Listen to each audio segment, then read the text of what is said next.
Hey guys, welcome back to the Cotton channel. So today we'll be learning how to use the clipping mask. So the clipping mask is actually very interesting. So it depends on which shape you have. So let's say if we have this eagle shape, you need to make sure that there's a vector and it has to be at the top.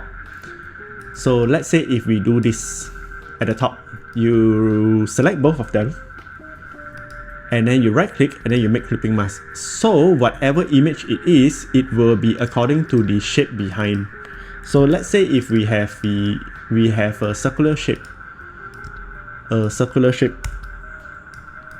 Okay, let's put it offside. Okay, you select both of them, right click on it, and then you click on make clipping mask.